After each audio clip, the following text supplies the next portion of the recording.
हिमाचल निवासाय नित्याय परमात्मने बलभद्र सुभद्राभ्यां जगन्नाथाय ते नमः। आज एक पवित्र दिन इंदु पूर्णिमा। श्रीमद् भागवतंकर जन्म उत्सव आम ओडिशा रे घरे घरे पालन करुचु, गाँ गाँ रे पालन करुचु। चारण गोष्ठीर ये गोटे पुण्य कार्य को लोकों पाखरे पहुँचेवा जो उद्यम करा जाइछि। आज ये अंचल रे भागवत टुंगीर प्रचार प्रसार कार्यक्रम जोरसोर चली।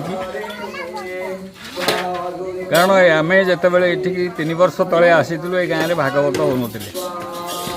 ये अंचल में प्राय जिते गाँ अच्छी 8-10 खंड गाँ आम परिक्रमा करूँ। को गाँव में भागवत बही भी नाला, किंतु क्रमे 3 वर्ष है प्रति गाँव में भागवत टुंगी चारण गोष्ठी माध्यम गठन करा जाइछि। एवं महासमारोह प्रति गाँव में आज जमीती ये चाउलिया प्रत्येक ग्रामवासी एकत्रित होई महासमारोह जगन्नाथंकर माने ये जो भागवत ग्रंथ को, कारण हूँ शब्द ग्रंथ हेले श्रीमद् भागवत एवं साक्षात दारु ब्रह्म हेले प्रभु महाप्रभु जगन्नाथ, जहाँ को आधार करी चारण गोष्ठी एक सुस्थ समाज लक्ष्य रखी तार कार्यक्रम कर।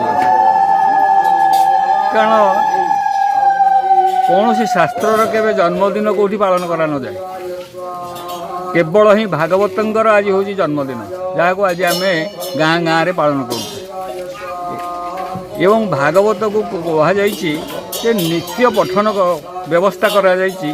घरे घरे गाँ गाँ रे विभिन्न भागवत टुंगी प्रतिष्ठा करी कौ आवाहमान कालू भागवत को पाठ करा जाउछि एवं सेथिरु मनीष ता नित्य जीवनचर्या को किभली भाव में सरल सुंदर कर शिक्षा से ये भागवत को दैनंदिन पाउछि।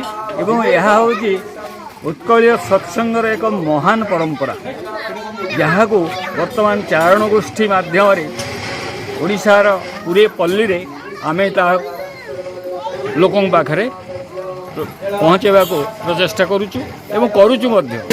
जार आज गोटे श्रेष्ठ ज्वलंत उदाहरण हूँ चाउलिया ग्राम चारण गोष्ठी माध्यम स्थापित होता भागवत टुंगी। जय जगन्नाथ।